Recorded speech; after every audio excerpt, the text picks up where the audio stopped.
momento prego la chiamano per una collettiva. Bleiben Sie bitte am Apparat, Sie werden für ein Konferenzgespräch verlangt. Un instant s'il vous plaît, on vous demande pour une conversation conférence. Pronto? Ciao Poppy! Adesso vi passo Chiara! We're going on a tour around the world. It'll take a bit of time because the world's quite big. È una conferenza telefonica. It's a conference call where I give a strong spiritual thought that we can live together. When we call the zones and they answer, hello, how are you? So it's the life of a family. It's wonderful. Its aim is to help us go on a holy journey, a journey towards holiness.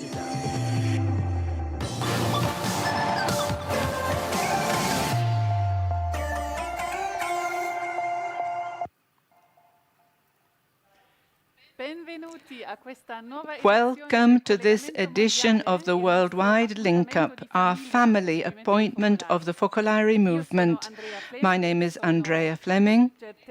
I'm German. I live and work in Munich as a journalist. So I'm a guest here myself, and we have other guests here with us.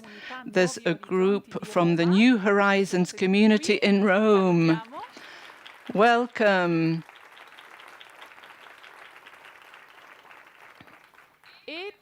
And there's another group of priests from the colleges in Rome who are here with us today. You are very welcome.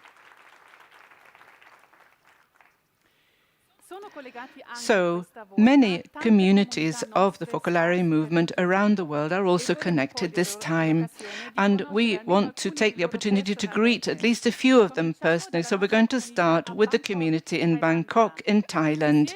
Are you there? Can you hear us? Hello, everyone.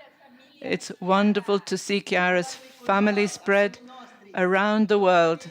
Some young people are with us, and we say hello to you in our language. As you can see, there are decorative flowers. Now it's a typical, characteristic Thai feast day that for the Thai people is an opportunity to thank God for and water and to ask forgiveness for the misuse of water. We use it, but we also pollute it.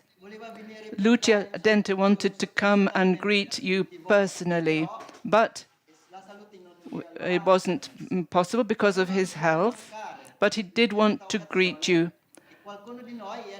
And so one of us went to him, and so he has recorded this greeting for you.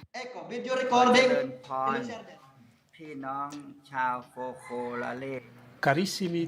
Dear everyone, members of the Focolare, especially Margaret, who has followed Emmaus as president. If we had not known Chiara, we would have thought only about ourselves being Christians, Buddhists, Muslims. But Chiara's teaching is very suitable for this age because it's universal and brings universal fraternity into being. I could say more, but there's not time. And I send all my love, the love I have in my heart. Thank you. Grazie. Thank you. Thank you from the depths of our hearts to our friends in Bangkok and from Bangkok. We're now going to Nouméa in New Caledonia, another part of the world. Are you there?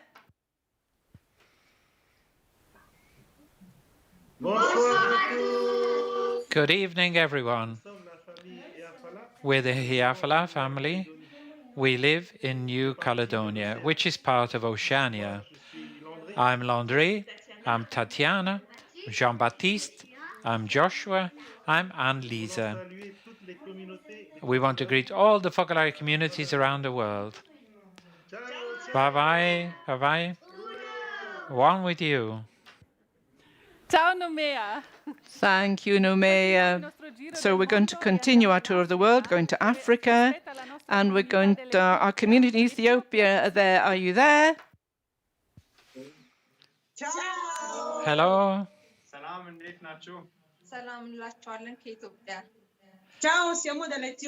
We are from Ethiopia. The Focolare came here in 2016 and finally in 2018. We thank you for your prayers for peace that we need right now. These prayers sustain us. Thank you, thank you. Bye, everyone. Ciao. Bye. So we will continue praying for you. So our last stop is still in Asia, where our friends in Tokyo are awaiting us. Ciao a tutti! Hello, everyone.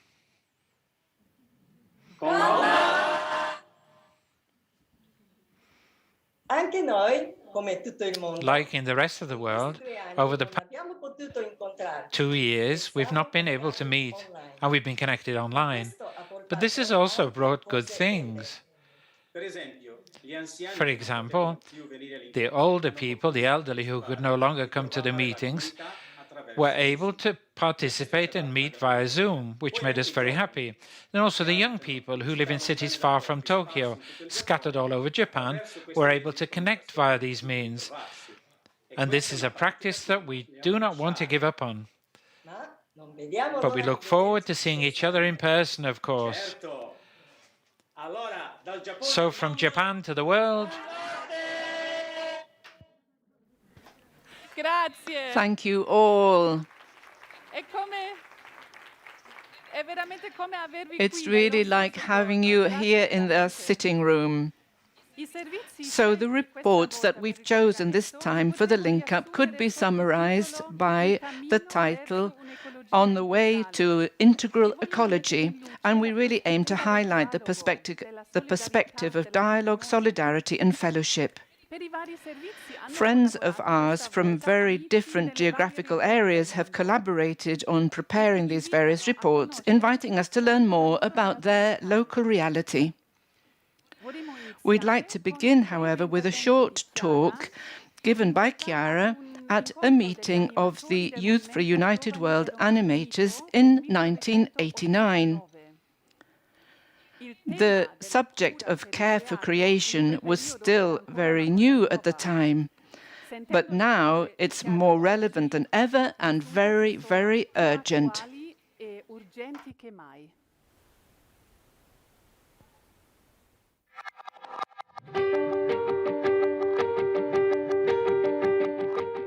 The development of science, the development of technology is something enormous and marvellous, which has amazed everyone. But so often, it's happened without any reference to God. We know that if we continue like this, our planet could explode from one minute to the next and throw us into a different kind of catastrophe. No longer an atomic disaster, but an ecological disaster. It's almost as if, over these last few decades, human beings have been trampling crash, crash through the mud with enormous heavy boots, splashing mud everywhere, throwing into the sky things that don't belong there, and into rivers things that don't belong there, pouring into the oceans things that don't belong there. They've ruined the trees, ruined nature. Yet at the same time, there have been many new discoveries, many wonderful things and great developments, so there is good mixed with the evil. But they didn't listen to God. They were hidden from God, and now this phenomenon is forcing us to face the situation together with a united world. If we don't solve this problem together, we'll never solve it. Because everything is tending towards unity. Even the negative things make us realize that yes, universal fraternity is essential, but it has to be in God. Yes, things should be done differently. We have to live on this earth, not blow it up. But we have to remember that God exists. So there's this thrust, this turnaround. It's making everything tend towards unity, forcing us to be one, like the ecological problem, which is forcing us to bring about a different kind of fraternity. these events, especially the painful ones which are more difficult to interpret, should be seen in two ways. In one sense, they are as they are. But something else is involved too. God's hand is there, God's providence, which transforms them and makes them into the fuel for our spiritual life. The cross was needed to redeem us. That suffering was necessary, that cry, "My God, why have you forsaken me?" to save us. Our suffering is also necessary to create a new world, to change the world, to change people and creation. Suffering is needed.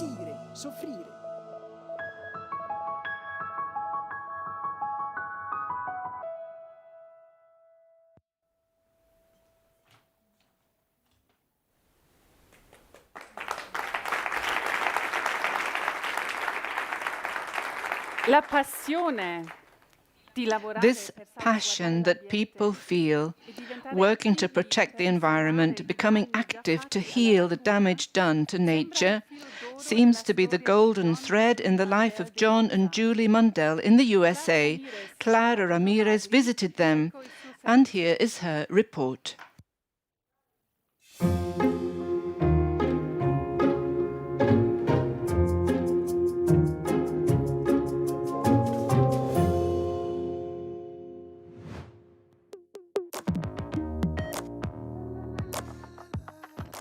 In downtown Indianapolis, a city that has thrived from its industries for over a century. These human activities have brought progress to the city, but as in many other places, it has also had an impact on the earth. It's in this context that a family has been pioneering protection for the environment for 25 years, and their work is now known all over the US. Let's listen to the story.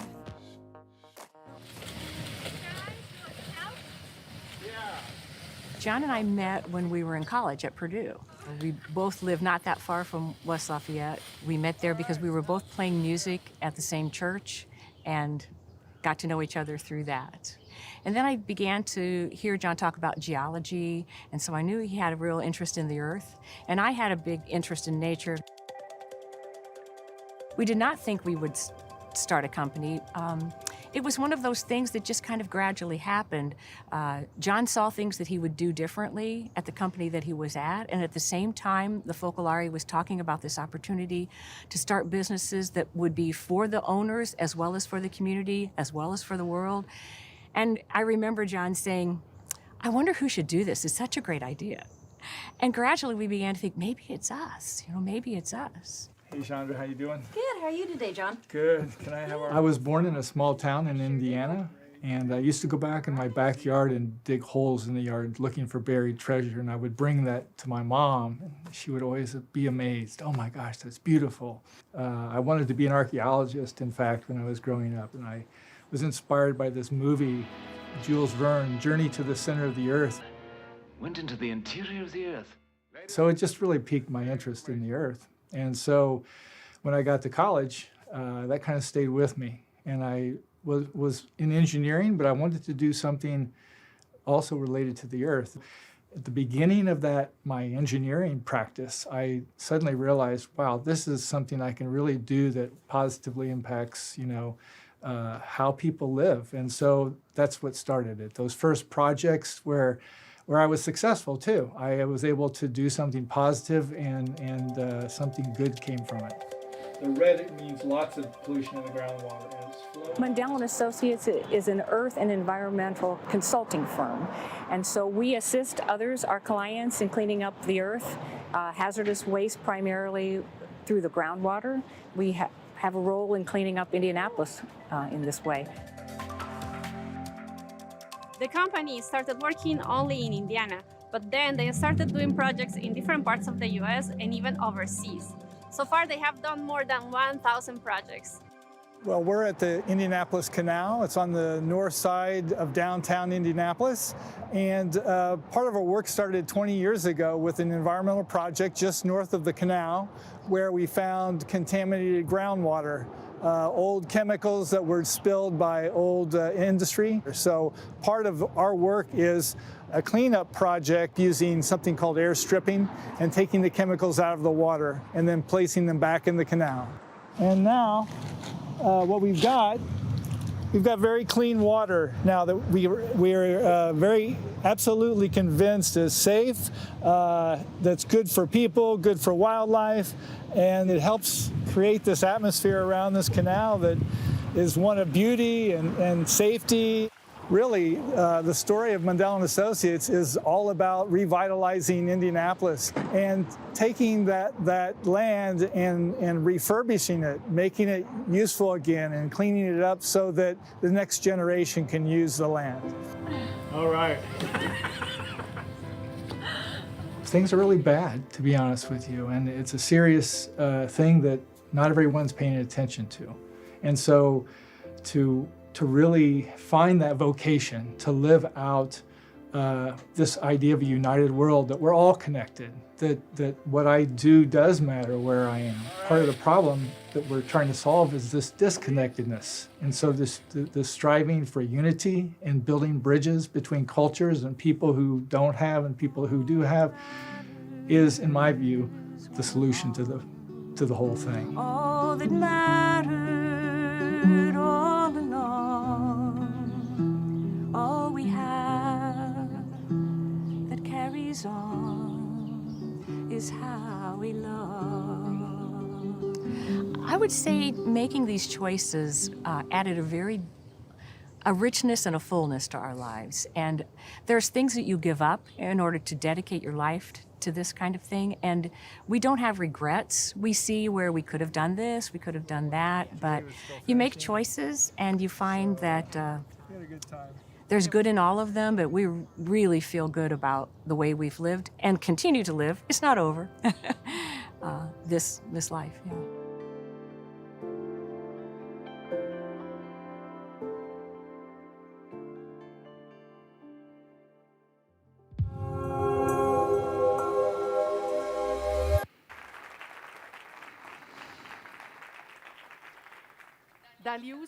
Yeah. From the USA, we're going to Scotland now. From the 31st of October to the 12th of November, representatives of more than 200 countries around the world gathered for the 26th United Nations Climate Conference in Glasgow, in Scotland.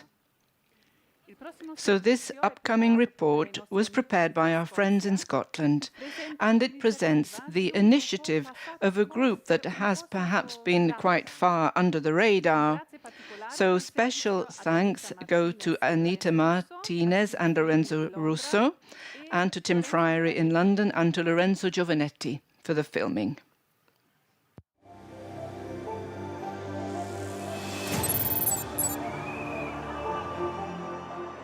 So the COP is very important, and I think that's why all the eyes are on it, because the decisions made here, or the decisions not made here, will impact all of us.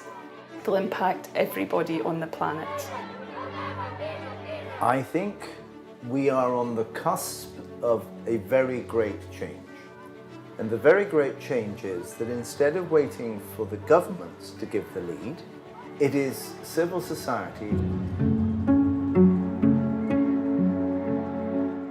My name is Lorna Gold, and I'm currently president of the Laudato Si movement. Welcome to Scotland, welcome to Glasgow, and welcome to the UN Climate Talks, COP26.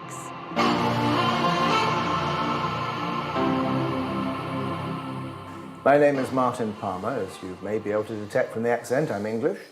But I have spent my entire working life working with every major religion around the world on environmental issues, starting way back in 1986 when Prince Philip, then the international president of WWF, asked me if I would help bring together 5 of the world's major religions in a CC to look at the ways in which those faiths understood our place in nature.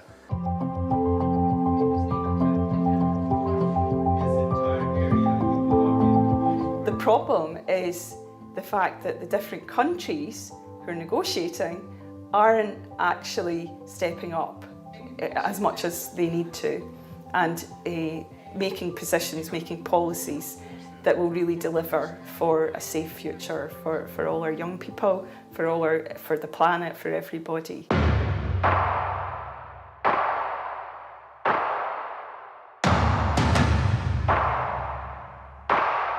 you would kind of assume that the great religions of the world, of which Christianity, of course, is one, would know that they are probably the fourth largest investing group in the world. We have a huge responsibility to be one of the greatest driving forces for change through civil society, not through just working with the governments.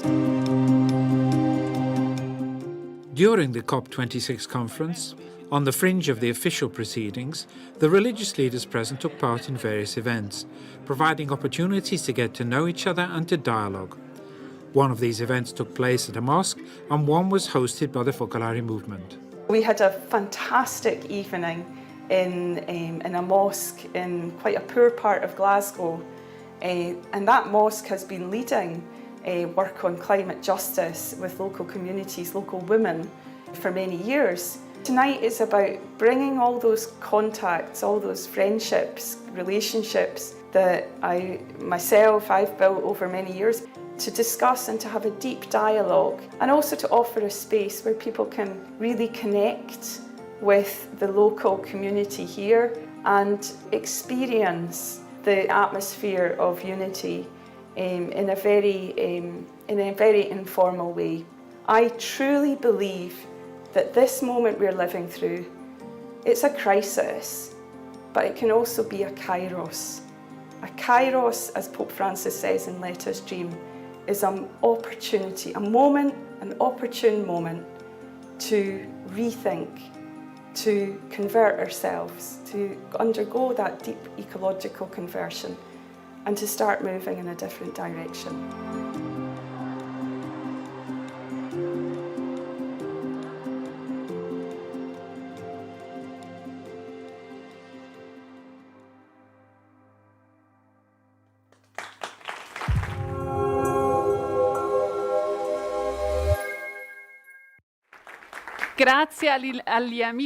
Thank you so much to our friends in Scotland.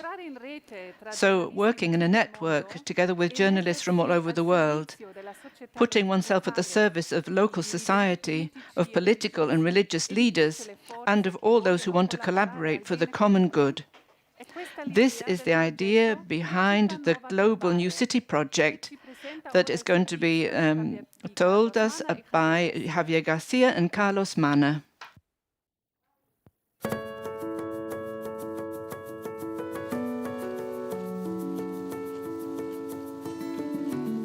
It's true that the press in general is going through difficult times. I'd say transformation, adaptation to new technologies. We've discussed these issues in the meetings of the different editions of New City in the world that we hold every 2 years. In 2019, knowing that our strength lies in being truly international, and given that we're in almost every country in the world and in agreement with the centre of the movement, we began a process of discernment, accompanied by Consulus, a consultancy firm in Singapore which has a global outreach. We started from all that Chiara has said at different times to the New City magazines. Unity as a sign of the times. And right now, when a big dose of fraternity is really needed in the world, there are many powerful means of communication available. It's time to speak from the rooftops, to give voice to the culture that springs from the charism of unity. Now, the Global New City project has come into existence, and we can summarize it in these objectives. Renew the New City network, creating a network that will give visibility to the Focolare communities throughout the world in view of a more united world. Building a global network, we want to strengthen our media presence at an international level, networking among the New City groups and with various cultural agencies in different parts of the world. To create a communication platform, a website, and an international magazine, especially for leaders in politics, economics, civil society, and dialogue at all levels. Create Nova Global Foundation. Create a foundation that acts as a tool for fundraising in support of the various development of the new communication platform. What can we all do?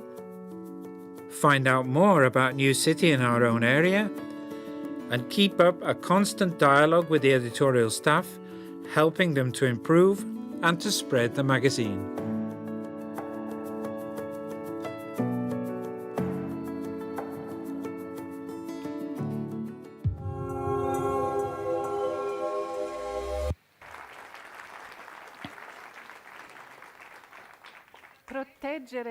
Protecting Childhood and Adolescence. This is the title of a project launched by the movement in Brazil to raise awareness and to prevent sexual violence directed against children and adolescents in the heart of the Amazon forest. So here's a report by Aline Muniz, Carlos Risto and Nilton Coelho.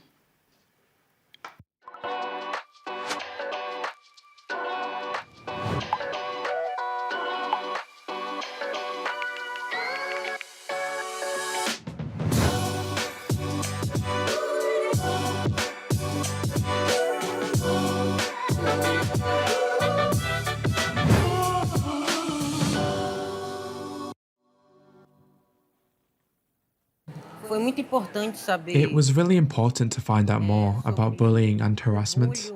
I've been a victim of bullying, so I already knew something about it. On October the 22nd and 23rd, the Focolare movement, with the help of the Communion and Law Group, was involved in a project in the heart of the Amazonian rainforest. It was entitled Protecting Childhood and Adolescence, and it was held in the city of Parantan, which is a 20-hour boat ride from the central city of Manaus. This project was started in 2019 and focuses on the prevention of harassment and sexual violence.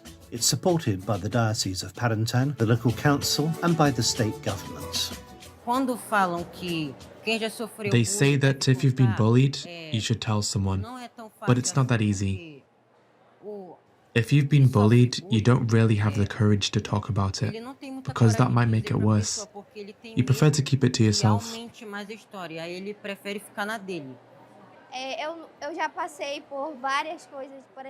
I've experienced things like this myself, like harassment, for example. But I didn't realize that was what was happening to me.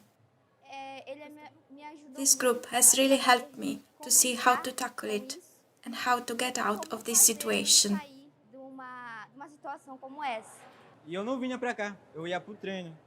I shouldn't really have been here because I already had another commitment at the gym.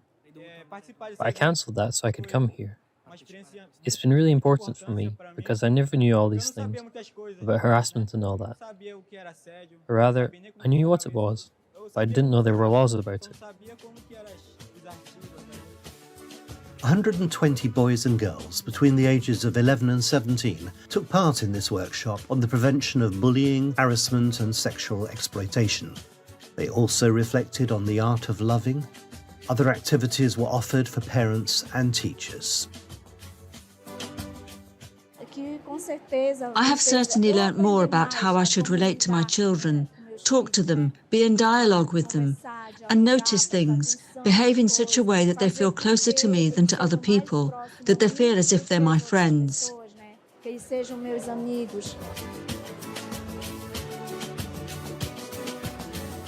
We learned what we should do in the case of a violation of rights, and how this can be prevented, and how we should care for children. We learned about protecting childhood. This was widely discussed.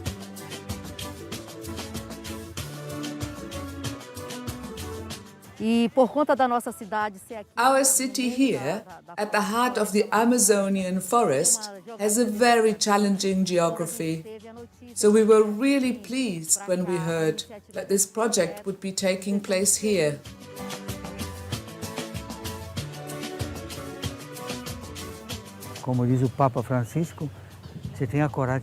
As Pope Francis says, we must have the courage to listen, to open our hearts and allow the wounds of our children and teenagers to make them bleed. Allow them to make us recognize the responsibility we have towards rebuilding their trust.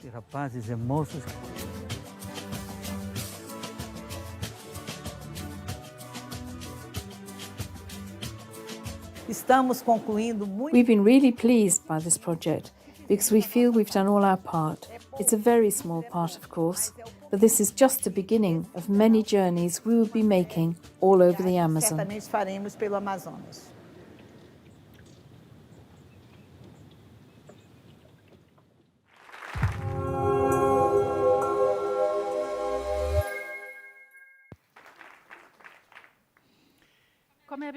As we've seen in this awareness-raising project in Brazil, any form of abuse always begins with an abuse of trust and of authority.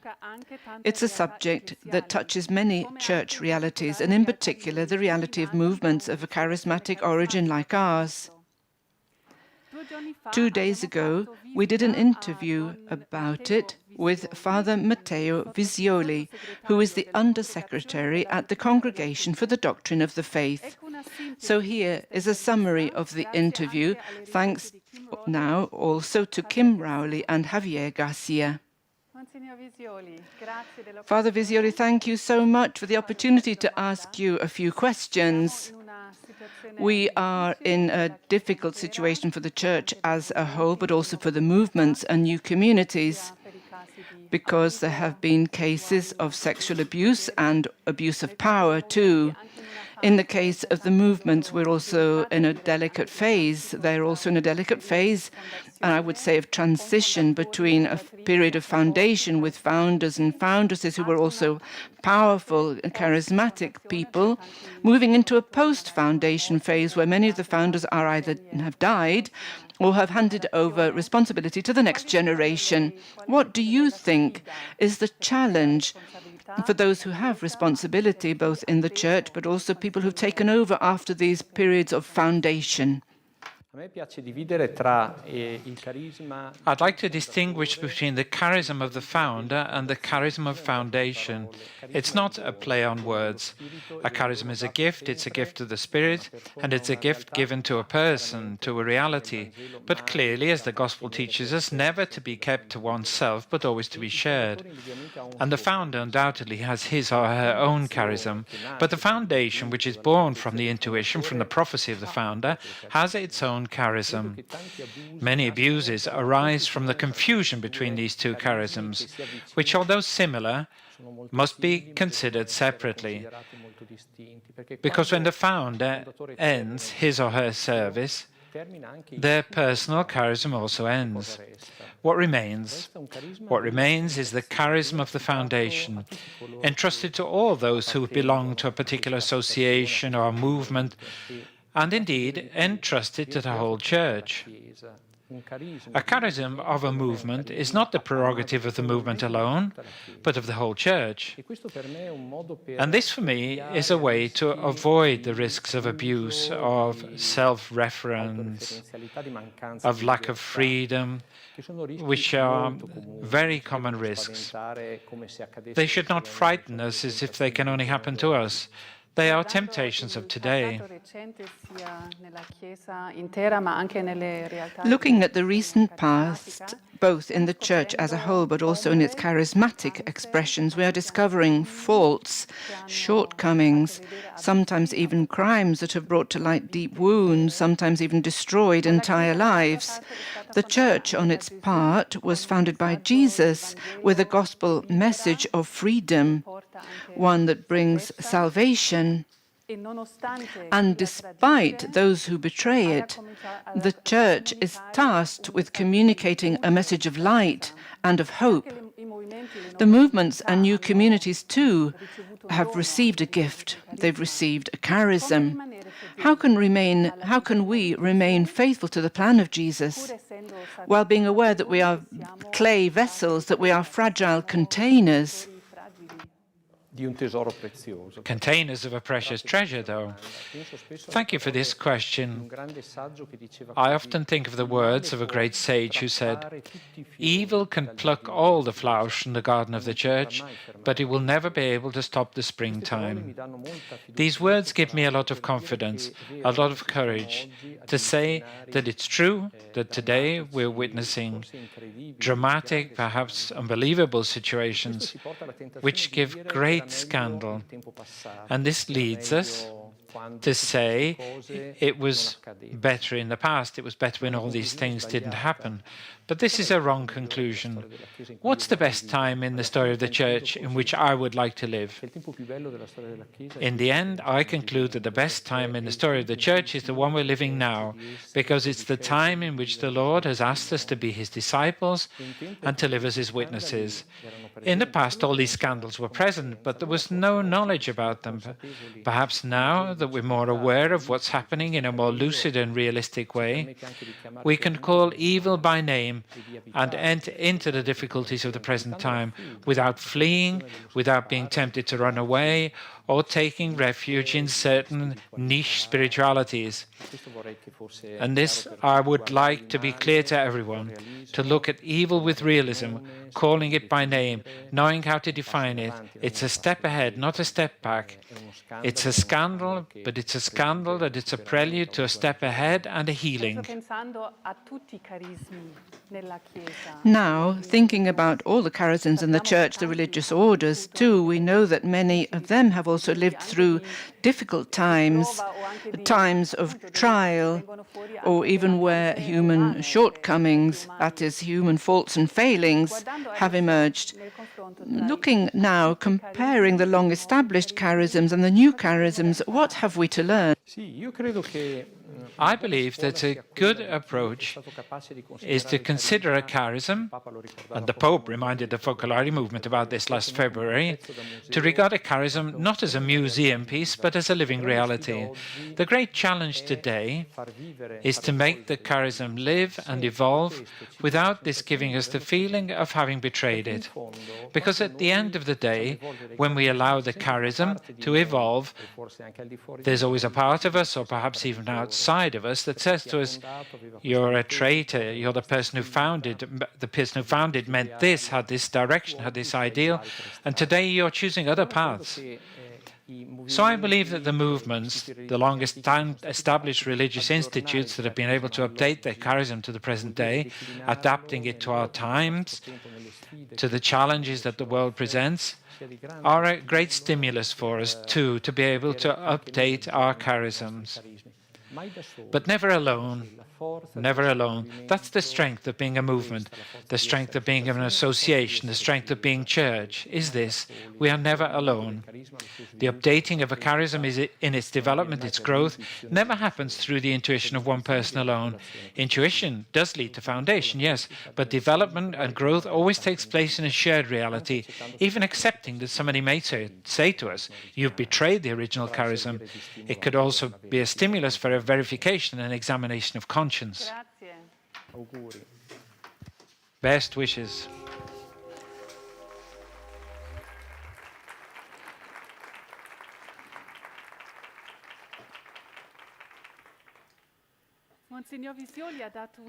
Mgr Visioli gave a global vision of this subject. In Italy, a couple of weeks ago, a book was published on the Focolare movement, and it dealt with various forms of abuse that have seriously damaged the lives of men and women who have lived in various communities around the world.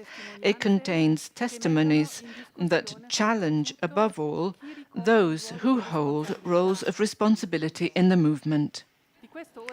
We want to talk about this now with Margaret and Jesús, who I would invite now to come up to be with me, the president and co-president of our movement. So, Jesús, the question that everyone will have in their minds is, what can we actually do concretely to react to cases of abuse that are now communicated in various ways? And we're talking about both sexual abuse and abuse of authority. have concrete measures been taken with regard to the past, but also to prevent and avoid new damage? This is extremely important. This interview to Mgr Visioli, I think, is an important contribution.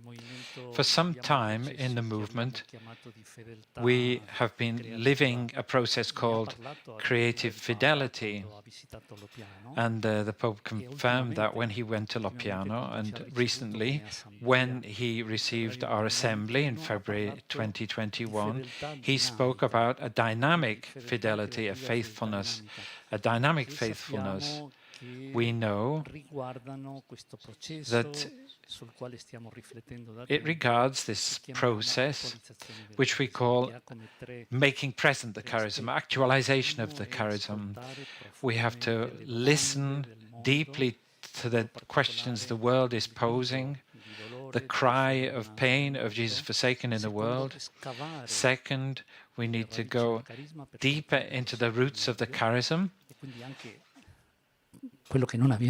and to understand what we previously had not understood. And the third is the purification of memory. This third aspect is really challenging and delicate. It requires thought, action. It needs to be interpreted in action. What have we done and what are we doing for this purification of memory? First of all, this reflection, which we've begun and made in different ways, declarations we've made. This is not enough.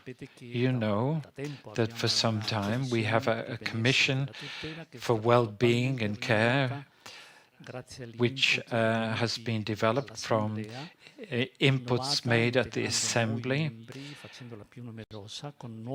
We've enlarged it, we've introduced new competencies into this commission, and reinforcing. These are members, by the way, of the movement, but they do not have any authority in the movement. They're members, but they have no authority, so they retain a certain independence. But to guarantee even more independence, we have set up a commission with the dicastery, which has 5 members who are completely outside the movement, external to the movement, which have the task of watching over the commission, to make sure we make no mistakes, that we follow procedures. This vigilance is very important.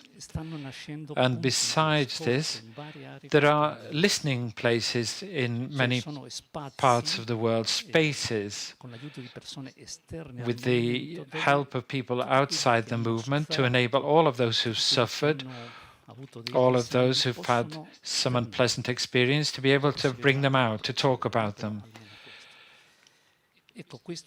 This is the aspect of purification of memory. It's a painful chapter, but we have to read it properly. Thank you, Jesús. I would like to say we have to do this in peace and in truth. Margaret, in the interview we've just had with Mgr Visioli, he speaks about 2 aspects: calling evil by its name, but then also of living and evolving the charism, updating it, contemporizing its development. And he pointed out that this doesn't come about simply through one person's intuition, but it must be the fruit of a shared reality, of a sharing. Thinking of the reports that we've seen today, what do you think are the resources, the treasure that doesn't belong to us, but that we must put at the service of all? Yes, I think the treasure that we feel that we truly have so clearly is the fact that we have received a charism. This charism is the greatest gift that we have received freely, and that we have the responsibility to live with greater seriousness, with realism, but also with a gospel life that is more and more radical. Monsignor Visioli was saying, yes, it's a charism now too, but we can't live it on our own. This is what I felt today, what I was hearing today put deep in my heart very strongly, that 2 months ago we had our link-up, our conference call. We said we wanted to start again so that it should be a new start on our journeying together. We said we wanted it to be like the very first day. 2 months ago we said we wanted it to be like the first day of our journey, starting again all together all over the world, journeying on. Who knows how much all the things that each of us have lived in that time, and looking now at the news, the link-up. I said in these 2 months we have experienced, we've lived many different things, beautiful things, joyful things, painful things. And I was saying this is the reason why we want to have this link up together, this global family that we want to build, to share joys and suffering, failures, conquests, so as truly to go ahead together, because the charism isn't for us, it's for others, and we want to live it together and not alone. And this allows us, enables us to live it more and more. As we have heard, what all this news left in my heart is this appeal, a strong appeal, what God is asking of us, but I feel it powerfully, strongly.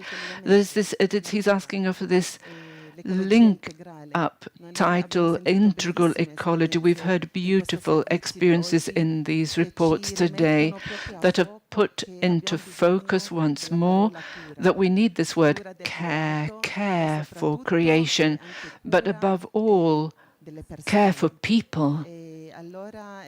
So what I want to invite you to do is this, to refocus, to start again, to set out to live this care together. Care, first of all, I felt so strongly we must care, first of all, for our relationship with God. If we take care of that, we'll be able to care for the neighbor beside us who passes by. And I was saying for some time now, thinking of all that we've been living in this period, within me I have this great desire to say all over the world, let's slow down, let's stop, but not in the sense of standing still, but let's stop so as to take stock and see how to take care of our relationship with God, first of all, to live a life that is coherent with the gospel, but also to live without rushing, so as to listen to people, to those who are suffering, the ones who need our help, who need our time.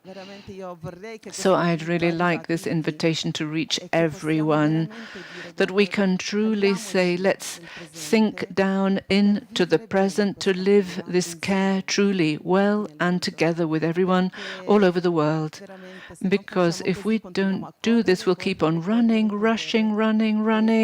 and we'll waste many opportunities. We'll miss many opportunities, and perhaps it's not by chance that this is the last day of the liturgical year, and a new liturgical year in the church is beginning. And so perhaps with this is an opportunity to start again. This is a chance to start again. I'd like to take advantage of the link-up to thank everybody all over the world all those who are praying for Frederique, one of the councillors here at the centre, who's very ill.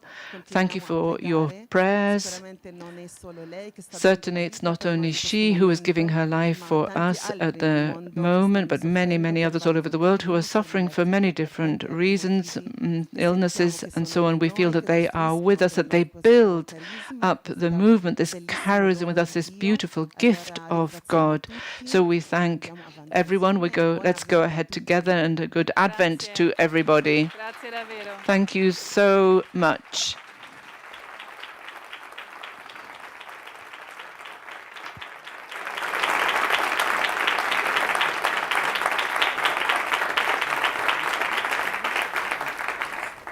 I'm not going to add anything. That's a powerful message we can take away with us. My job is to greet one another, to say goodbye, to tell you that the next link up is in January, on the 29th of January 2022 at 8 p.m. Italian time.